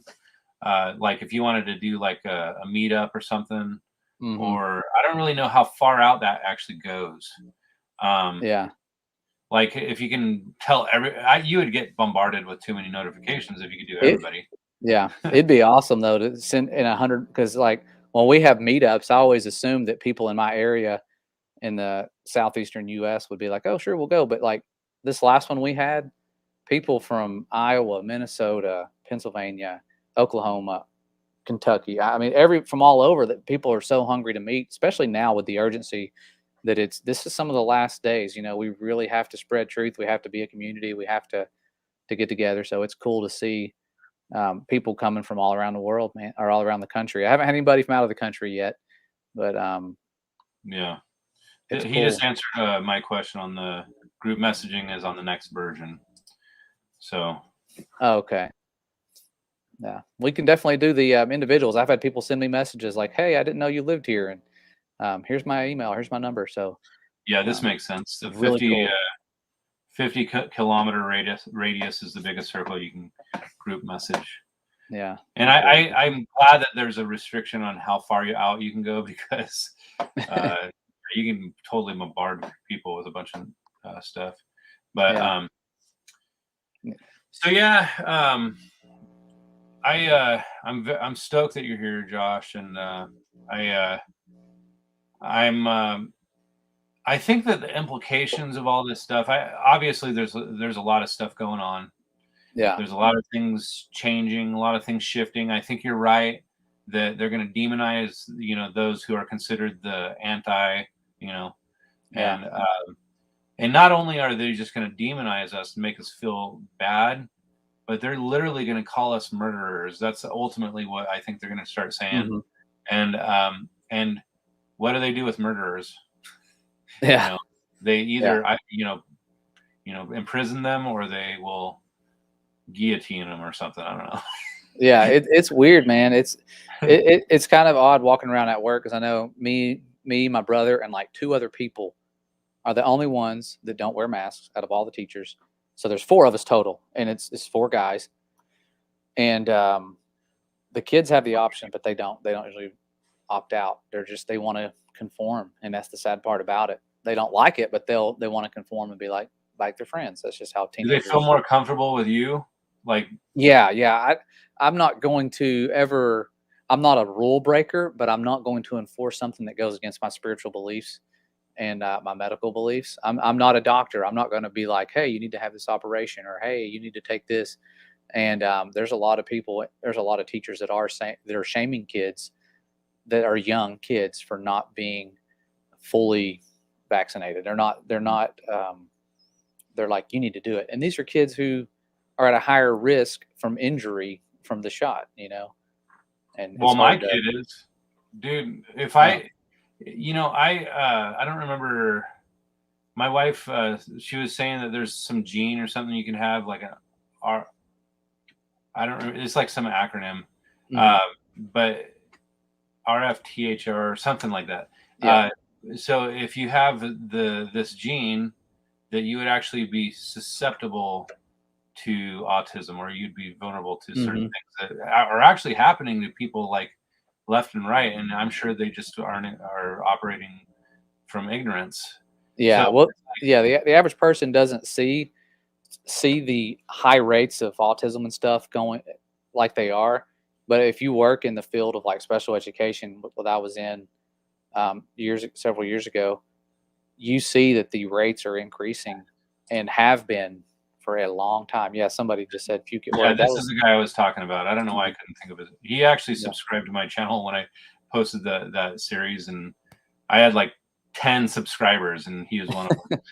And Isn't Tiger it- was too, actually. Yeah, that's cool. Yeah, it was crazy back then. Like it was such a tight knit community, and you could find everybody. And now, if there was a newcomer, it would be hard to find them. We wouldn't know. I mean, it's tough. I came on kind of late to the scene. I was like early 2017, maybe, and so everybody else, like Dave and other people had already put out some killer content. It made my job easy because I was just like compiling stuff. And anytime I had a question, like you said, you could just type it in. I could be like, wait, circumnavigation. And then there would be like David's video with the compass and the map, the real Magnet. map of the world, just the compass and the magnet. And I'm like, oh, okay. And so then I'm like, well, what about the globe? How would that work on the globe? It's like a bar magnet through a ball. In the middle of the ball is nothing but lava. Wait a minute. Magnets don't work when you superheat them. Yeah, you like mentioned that. there's so many things that just fall apart. And I'm like, we can repeat this on a table. Gosh, that is so interesting. Mm-hmm. Like, why? It's like, and they just disregard it because it's like, Yeah. oh, well, that's what the mainstream or what the authorities are saying, so we got to listen. But if you brought that up in a debate, I mean, how are they gonna how are they gonna answer that question? Yeah, because like literally, we could, in a debate, we could show what we believe and how it works on a tabletop, and they couldn't bring in a globe with lava in the middle and show us how it worked. Like a ball with like magma in the middle or any kind of melted like glowing metal. Hey, someone's trying to connect. Hold on a second. Yappy Town. Oh, anyways, I don't know. Well, it seemed like someone was trying to get on here. Yappy Town. Oh, okay. Anyways, I mean, I don't care if someone wants to come in. Yeah, if anybody wanted to join in and talk, that'd be fine. Yeah, it says the device is not connected, mic and cam or whatever. But yeah, I'm always open. I mean, I've had bad experience. In fact, I don't know if you saw the interview I did with Ben. It was like right around the time I did an interview with you. Mm-hmm. He was kind of on the tail end of our conversation, and he's like, "Yeah, I think I'm gonna get going." But then our conversation just kind of kept going for 10 minutes or something, and then I had posted a link to StreamYard, and then Joey Rocha, I don't know if you know who that guy is, but he was like he likes to rock the boat with a lot of people. Everything he talks about, and he just came in with an agenda, and I decided to let him come on right when Ben was about to leave, and then he just shifted the direction, like talking about our former president. I don't want to say his name, but yeah, he's like, 2020, blah blah blah. You got to vote for him, and it's like, I'm like, dude, just freaking get out of here. It's not. I mean, I like Joey. He likes to stir up crap all the time. But anyways, man.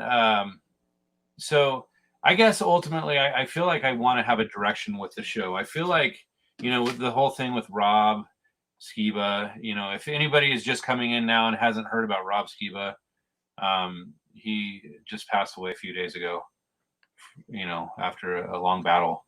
And, he was very influential. And I think that we need to somehow take the baton and run with what we're doing. I actually feel more motivated now that I know that he's passed away.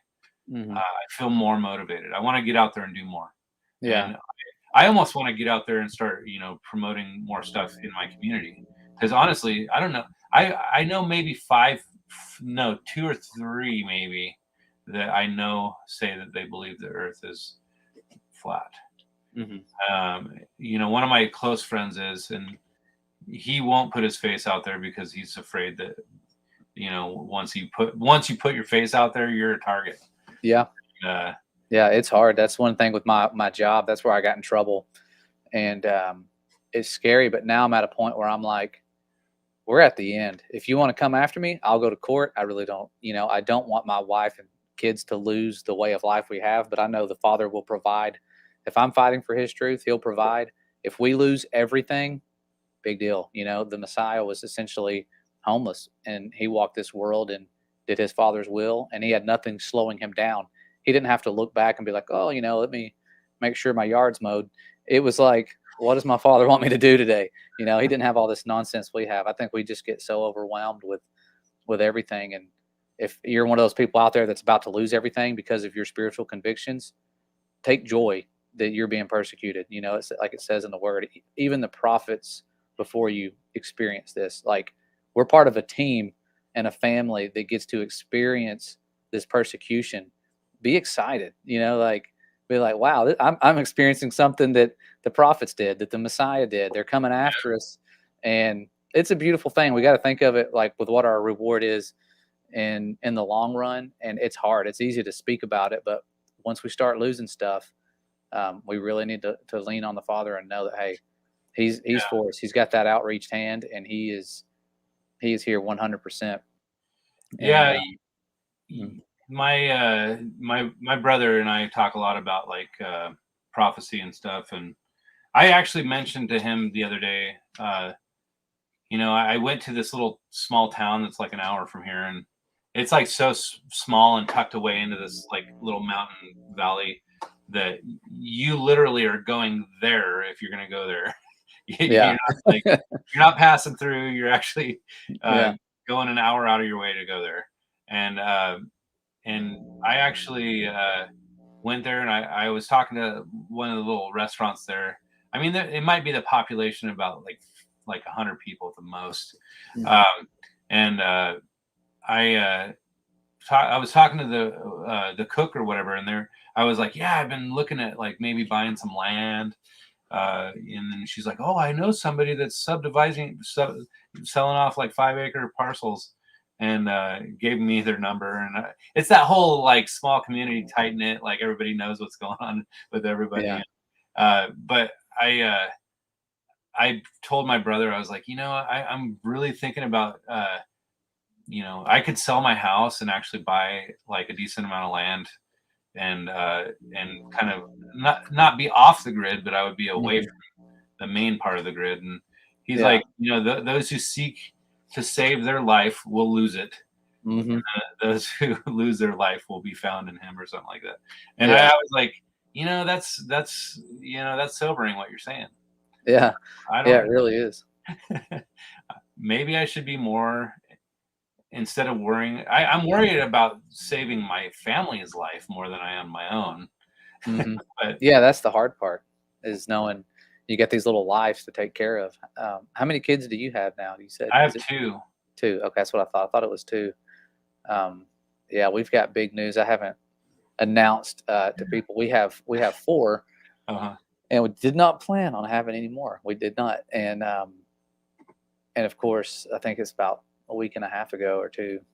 I'm taking a nap. I come home from work. I'm exhausted. And I wake up and my wife's just staring at me. And I'm like, what? She's like, just like nodding her head. And I'm like, what? What are you trying to tell me? And come to find out, she's like expecting. And I'm like, oh my goodness. like I know there's the coronials. That's the thing, like the generation that was born. You're gonna have 5 kids. Yeah. Yes. Yeah. It's freaking me out. Yeah. Like everybody, I can laugh about it, but I'm scared to death. But yeah. Dude, they're all the same after they start popping out. Yeah. Right? Once you get more than 2, you're outnumbered no matter what. But I was joking because we called the kids that were born from the 2019-2020, we call them coronials because everybody was locked down and just having babies. And I'm like, oh no, now we're going to have a tribulational. We're going to have one of those. It's like in the end time. So it's going to be a fun experience, I guess. So that I think we were talking about that the other night when you were on our live stream, in the chat, and my wife is like really pressuring me in a lot of ways. Not pressuring me as in like like breaking my arm off or whatever, twisting my arm, but I actually am apprehensive to have another kid because I feel like I don't want to bring another kid into this world the way it is. Yeah, that's the only apprehension I had, really. Yeah, and not to mention, what are they going to do in the hospitals? They already mandated that the staff has to be, stuck with the juice.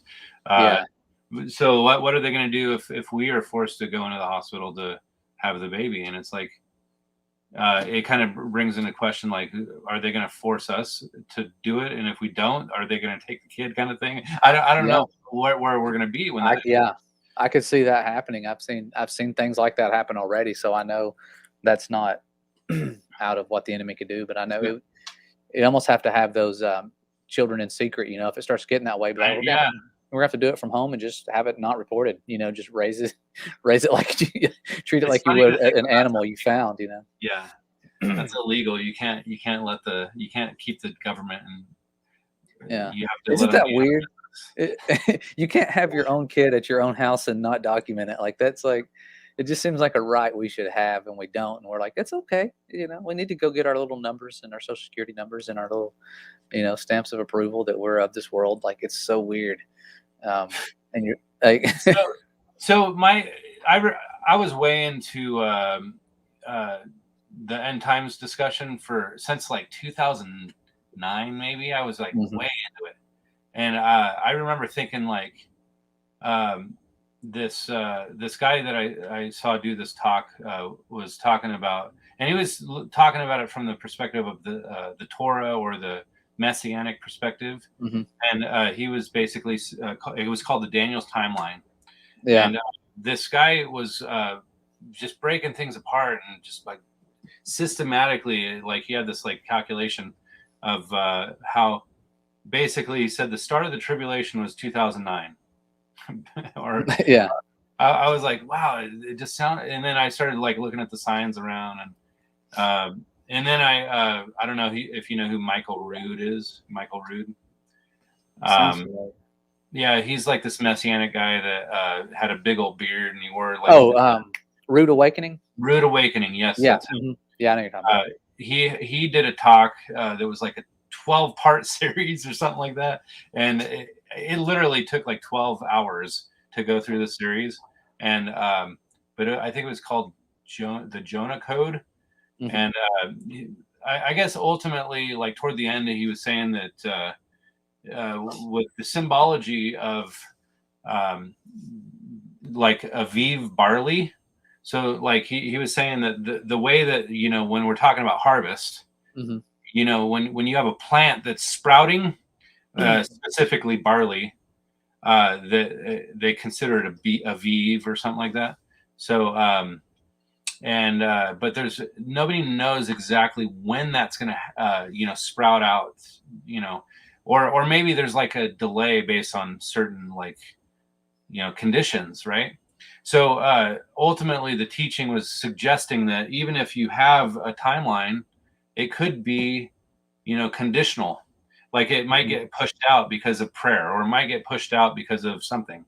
And so God, timing, it probably isn't even about a calculation. It's about the conditions. Yeah, it's about our Father's time. Yeah, he knows, and that's the thing. He knows who his children are, and he's waiting for that last one. And once they're ready, it's like, okay, imagine you've got a house that's on fire. You're not going to just walk away when you have half your kids. You're going to wait until you have all of them before you walk away. So he's waiting, and some of us are going to have to endure some things, and while this is happening, I'm sure. And but you know what I think the big trigger is going to be, as far as like his return, is the corruption of the seed, and I think that that's what's happening in a lot of ways. Like the days of Noah. Yeah, so like that's the the Nephilim thing. I think in a lot of ways, that was the trigger for the flood. So the trigger now is that it's going to be like the Days of Noah. Speaking of, Days of Noah channel is awesome if you haven't seen it. But like the Days of Noah, where so shall it be the coming of the Son of Man. So I think that this world collaboration, I think it's in Revelation 12 or 13. I think it's 13, where it talks about the mark of the beast and stuff. There's going to be a 7-headed beast with 10 horns, which is likened to the first beast of Daniel, right? It's talking about all these beasts combined in one system. So it's like, I remember having this discussion with my sister-in-law, and I was like very passionate about, the end time stuff. And she's like, I don't know why you think that you have any idea, because all these things have happened over the last, I don't know how long. I mean, history is doing the same stuff over the time. Wars and rumors of wars have always been around, or whatever. And but now it's like it's a world collaboration of all the things. Yeah, that was one of my first experiences with like having a vision or a dream, was with like a messenger came to me and said, "Are you ready?" And I remember I was at a point, I was like 17. I was a kid. I was newborn believer, first time ever really having convictions. And trying to walk, learning how to pray. And when I had that dream, and this messenger, it's like it knocked at my door. I mean, I heard just 3 knocks, and I remember going, and the door opens, and there's this figure standing there, and the only way I can describe it is like if you were like, the Van Gogh paintings, like is it Van Gogh that was like just like brushstrokes everywhere, but like wearing a figure wearing light, like painted almost like you took a paintbrush and painted some light, like actual light onto somebody. It was really cool, and the figure there said, "Are you ready?" And I remember I was like, I think so. Like you just kind of have that hesitation. But I was like, yeah, I'm ready. And he said, if you're ready, get everybody ready, like go. And I just remember thinking, I got to go right now. I got to get everybody ready. And so I woke up, and instantly when I woke up, I was like, this is serious. Like the end is so close. And I thought it was going to be within the year or within a couple years. But I felt like, I've got to preach. And so I talked to a preacher, and he's like, oh yeah, God wants you to preach. He wants you to speak. And I'm like, okay, I'm going to do that. And here I am, shy, scared, and tried to do it. And it just didn't feel like that was it. I was like, I don't feel like that's what I'm supposed to do right now. But I got distracted. I got off in the world, and things started happening. And then I had my miracles, and then I had my awakening. And once I was full circle doing these things and trying to get people prepared, I feel like what we're doing, exposing the lies of this world, we're getting people ready. We're finally at a place where like, here's how the lies are. Once you can see how much the enemy can lie, and you can kind of break the blinders that people have, that's a big part of getting people ready. Is that it? No, there's a lot more to go, but it's hard to get somebody ready if they're still believing the enemy's version of the world. They're not going to realize this. If there's a son of perdition type of figure claiming to be God, and they don't know what the word says, most religions are going to fall for that. It's going to be pretty blinding to most of the world religions. And so I don't know when this is all going down. I don't know what the Father's time is. I don't even know where we are in relation to calendars. There's so much that's been altered. Yeah. I can pretend to know, but I think just being humble, and the Father will tell you, hey, it's close. And I feel like spiritually, a lot of us are sensing it's very close. Even if it's 20 years from now, that is really close. I mean, you look at someone like Rob, who spent his whole life doing all this stuff and reaching all these people, and his window is closed, and now it's up to us to pass on that torch and do the things that he was doing. And we have to break past all the censorship and the things they're doing to silence us. I mean, we're a threat. You got to realize the demons hated what he was doing because he was exposing their work. He was getting people to read books that show you why they're angry, why they hate our Father, why they hate us, why they want us to die. And they don't think they can win. When it says the unclean spirits like frogs are preparing for a battle against God Almighty, like I used to think, man, they must have a chance or think they have a chance, but they don't. They are preparing for a battle because they want us to join them and think we're going to win, and to think it's some foreign alien invasion that we're fighting. And not really understand that there's a firmament right there. We've never been able to get past it. It's going to roll away like a scroll one day, but they're wanting to lead people like sheep to slaughter. And so that's what they're doing. And if you can not love truth, you're going to be deceived by this. It doesn't matter which reality you believe in. If you believe you're on a globe or whatever, it's if you don't love truth, you're going to be deceived by it. Yeah, I'm going to have to send you a link to a video that I put up, and then I pulled back down after a day. I didn't want to have it up like longer than like a few hours, because I was confident that they're going to not only take my video down, but I'd probably get a strike. Yeah. But it was a doctor that was basically saying that he had a guy that was one of his patients that he had been seeing over the years. And this guy had type 2 diabetes, and he was kind of sick and overweight. And his blood work really just displayed how unhealthy he was. Mm-hmm. And I guess a few years went by, and he actually got his life together, and went from not even being able to run or walk a mile to running a 5K, is the way he put it. Mm-hmm. And he actually contrasted blood work from before to the blood work where he's healthier now. So so he says that he had something to work with as far as like, before and after kind of thing. And then the guy basically said, I'm gonna get my first dose because I'm being mandated because I want to keep my job, right? So he's a super healthy guy. His blood work is healthy, and the doctor said, hey, can I please run some blood work? I'll cover the costs. I just want to do a little experiment just to see what your blood work looks like after the jab, right? So he ended up coming back, and you could see like elevated inflammation and all kinds of different stuff that he can identify to being an immune response that actually was really really taken off, I guess.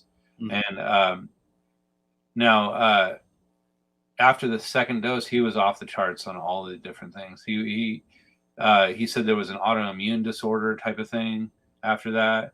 And the thing that he identified too is that if all these people that are being mandated to have this happen, end up with like an autoimmune disease, they're gonna potentially die down the road. Because their immune system is going to literally kill them. So, and he was flipped out about it. So he ended up posting the video, and he says, I think this is going to get taken down. And I had it, I edited a bunch of stuff in it so that all the trigger words weren't like evident to the bots. But I'm going to have to send you that because I think it's a really good video. And it's a doctor that literally had an experiment that really shows how sick people actually get from that. You know what I mean? Yeah. So with that said, my cousin's wife, I remember talking to somebody saying it was after the High Wire show. I messaged the doctor that was a guest on that show. And because I got his email, I just looked him up, and I'm like, I'm going to email this guy. Yeah. He said he didn't think that it was related to any kind of cancer issues that might come up afterwards. But this other doctor actually says differently. He says that when your immune system is keeping cancer at bay, and then you get like just destroyed in your immune system with this, this injection, then you kind of drop the ball a little bit, and you're trying to figure out what to do. Your immune system is trying to figure out what to fight, what to protect, and it literally lets the cancer kind of get away. So anyways, I don't know, I'm not stating facts or anything per se, but I'm just saying this is what doctors are saying. So actual doctors, and that's the ones that those videos vanish the fastest. The ones that people are sharing their story. Hey, I need help. I've done this, and now I'm dying, or I'm paralyzed. The reason I brought up my cousin's wife, she actually has cancer, stage 4 endocrine cancer or whatever. And she actually ended up like after 2 months after getting that jab, right?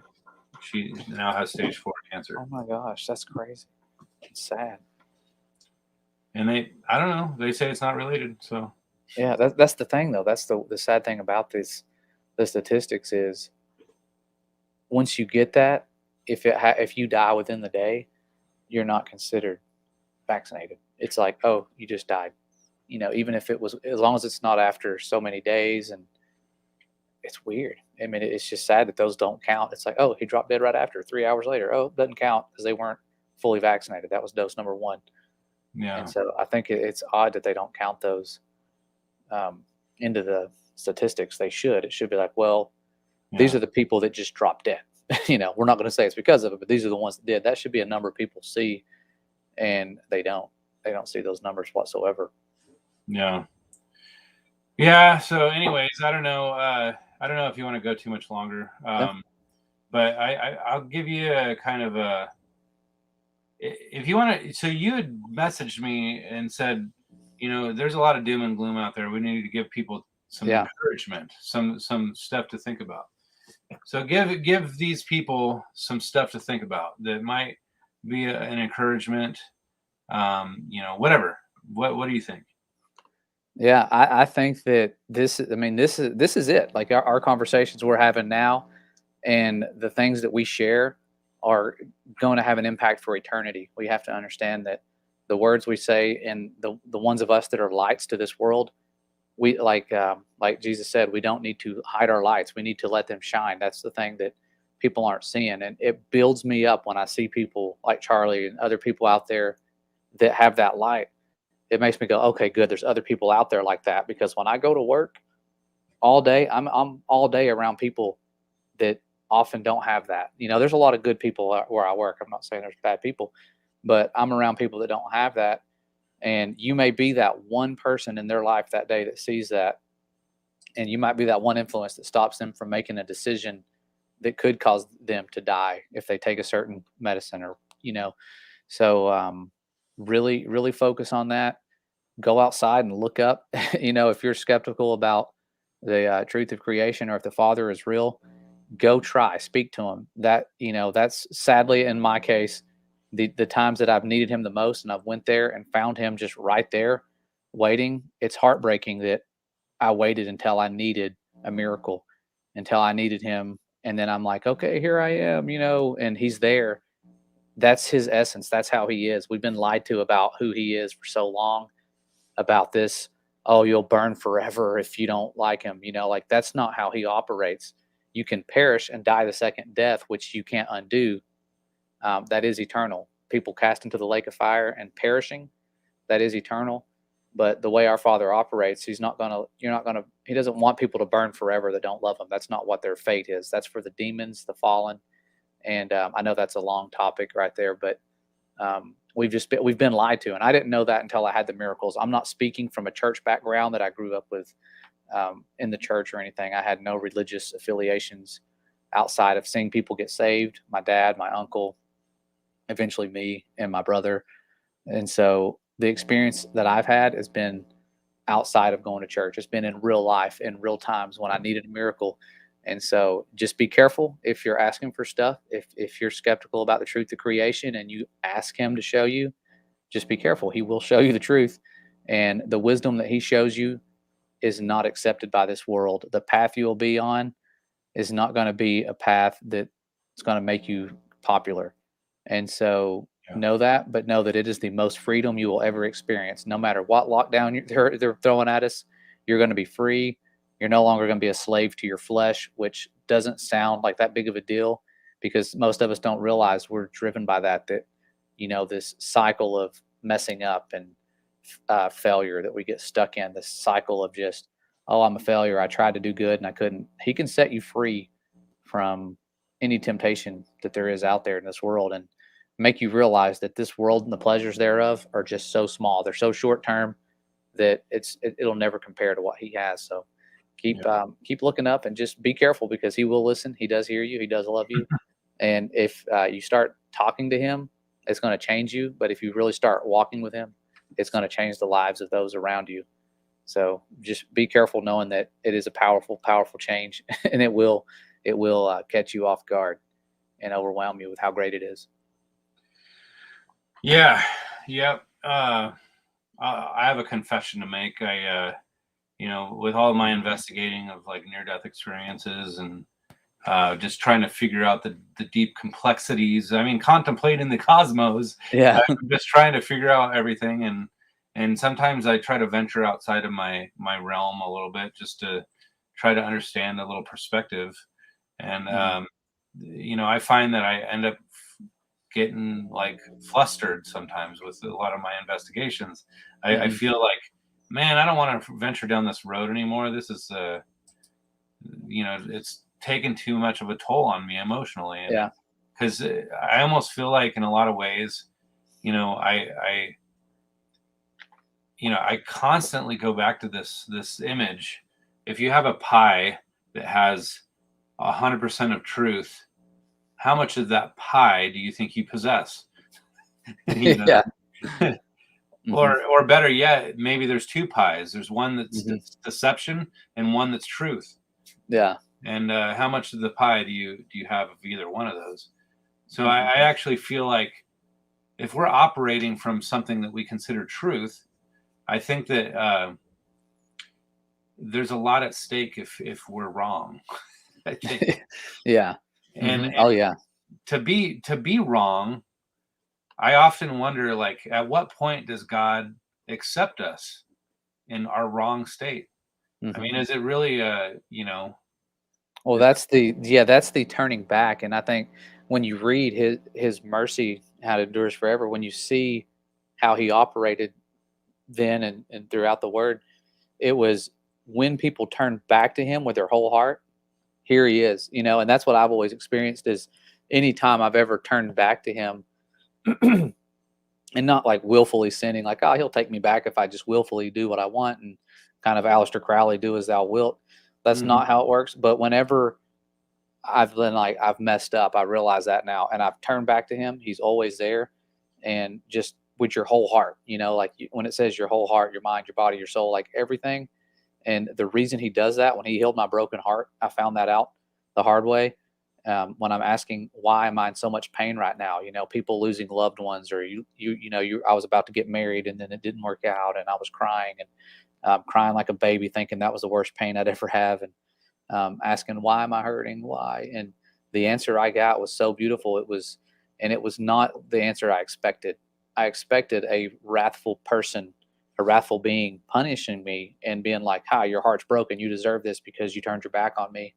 And what I got, the answer was, I have never left you. The reason your heart is broken is because the simple commands of keeping me first could have prevented this. Had you kept me first and not this relationship and your job and your athletic performance, had you not put me down here, you wouldn't be heartbroken where you're at. If you'd have just simple commands. We have these such simple commands. Keep him first. Love him with all your heart. And that'll take care of like everything else. And we don't do that. And so me thinking he left me was totally wrong. He is sad. It's great sadness that he watches his creations walk away from him. He set them free. He parted the waters. He was the cloud by day, that pillar of fire, which we still have proof of. There's melted sand on the shore where this happened. Like there's so much proof that he did these things, but these people right away turned to false gods. Like, how heartbreaking is that? And here we are with the false models of creation, the false everything, and people just turning to it. So it's a beautiful thing to experience that love, and he knows that we're going to mess up, and that's why he sent us an example of his son, who, when he was about to go through the most painful experience ever, and he said, thy will be done. And that's an example we have to live by, because when we go through stuff or we're about to take a step, because he told us to pray that way. When people said, hey, how should we pray? He said, thy will be done. That was one of the things he told us to do. Jesus did. And then when he was living that walk, he actually did the same thing. That was one of his last documented prayers. That I don't want this to happen. I don't want to be persecuted. I don't want to lose my job. I don't want this to happen, but your will be done, not mine. And so I think that example we have is huge. And a lot of us lose sight of that, and our journey to find truth. When he sees us seeking truth, he's going to show it to us. And so that's a big thing for people getting discouraged. Like, oh, there's so many teachers out there. We really have the Holy Spirit as a gift to teach us things when we get confusion. It gets rid of the confusion in our minds. My wife, she's brilliant. She's super smart. She's studying the word, and she looks at me like, how do you not see what I'm seeing? We're all on different levels. And so it's like, I don't know, pray for me. Let me pray and see if I can see what you're seeing. And then sure enough, I will, and sometimes it's the same with her. She'll see what I'm seeing after she prays for it. So it's a journey, but man, that mercy is something we need to really accept now, because there's mercy, but there's also another side for the people that are against us, that we're very fortunate to not be a part of that wrath, because the ones that have been persecuting and corrupting the flesh and doing all the things they're doing, it is not going to be good, because he cares about us. He's going to protect us, and vengeance will be his pretty soon. Yeah. I'm just, I mean, that wraps it up pretty well. So again, I appreciate you, Josh, coming on tonight. Yeah. Thanks for having me. It's been fun. Yeah. I want to keep talking to you down the road. I just, I did take kind of a break once I got my job. I lost my job, and I fell back on my business, and I've been just kind of building. And I just, let me just say this real quick, because I know that I'm trying to wrap it up, but I want to kind of give you my praise report here. My falling back on my business was definitely a blessing in disguise, not just for the financial reasons, but I don't have to, mandate anything, and I don't have to be mandated of anything right now. I just do my own thing. I have an employee that I actually, I don't mandate anything, and he just does his job. And honestly, if I would have been at the last place, they would have mandated me. I knew it. I knew it was going to happen. So I actually was happy to be released then. Yeah. In the time that I've been doing what I'm doing, I do like dryer vent cleaning and appliance repair and stuff. And I've actually had, with like my dryer vent cleanings, I've had a lot of people say, "Do you do like all air ducts?" And I'm like, no, I actually don't. But with so many people asking me that, I decided to invest $8,000 in equipment. Wow. And I just bought like a camper shell for my truck that I was like, I wonder if it'll fit in there. This is just so just out there and like random. Yeah. The machine that is like $8,000 can fit into my truck with like a half an inch to spare. Dang. I don't know. It seems like God's walking into this direction. And that's so cool. I'm not saying everything has to have a positive outcome, because it's not always the case. Things are going to be hard through this journey. And sometimes we just, even unto death. I don't want to have to end up there, but life, the true life will be on the other side of that. So anyways. All right. Well, Josh is, I think we're good to go. So say hi to Michael for me. Yeah. He said good night. It looks like Michael says good night. So, but Michael, I want to talk to you too, because I know that you and I kind of think a lot alike, I think, when it comes to this. Yeah. And I just talked to a guy yesterday maybe. He had a near-death experience type of deal and he just had a heart surgery and a heart attack. So he was telling me, and I thought of you when he was telling me his experience of, like, it was pretty cool. I don't want to butcher it, but he's from New Zealand, and he's a farmer that I met online, video messaged him while I was in New Zealand. Should have went to go see him, but it was like several hours away, and I was like, nah, I won't do it. I should have, looking back, but he had a really cool experience, and now he's back, and he says he's at peace. He said he chose to stay with his wife and continue the ministry, even though he felt like it's peaceful just to go on, like, and leave this world. He was like, I want to be there for her. So it wasn't Ian McCormick, was it? No, his name is Kenny. He's from New Zealand. This recently just happened. Like, his wife was giving me updates his whole journey. Like, he's in the hospital, he's waiting, he's doing this, he's doing that, and they're if just. You want to get him connected to me, I'm happy to. I'm always willing to do new interviews when it comes to that. You'd have to talk to him at a weird hour, because they're Australia. So usually, I'm trying to think what time. I mean, they're like 16 hours different. Not Australia, New Zealand. There you go. Yeah. 16 hours off. So yeah, it'll be fun. Yeah, I did talk to. Why can't I think of his name now? Anyways, it's late. Yeah. Max Egan. I don't know why I can't think of his name there. Yeah, I remember that guy. Yeah, he's like the Australian guy. He actually kind of. I felt a little upset after I was done talking to him. I just felt like. Yeah. They're just, everything's so convoluted. Yeah, I remember. I think I watched part of that interview. Thank you guys. I think somebody said thanks for the stream and love you guys. So love you, man. And Yappy Town, women, children, whoever's out there. It's hard to know. I hate when I call somebody like thanks, brother, and it's like, I'm a girl. I'm like, I'm sorry. Oh yeah. Yeah. I hate when I do that on these, because they don't have like pictures of themselves and things. But yeah, thank you guys a lot. It's been fun. Thanks for staying up late. It's 1 a.m. Yeah, you're late. I'm still only 10:54, but I got to get going to bed here soon. Awesome. All right, brother. Well, if you need advertisement for your business, let me know. Send me your area. I can put the word out. How can you do that? Well, let's talk off the record, I guess. Yeah. All right. Well, good night, everyone. Yeah. See you guys. Have a good night. God bless. All right. Bye.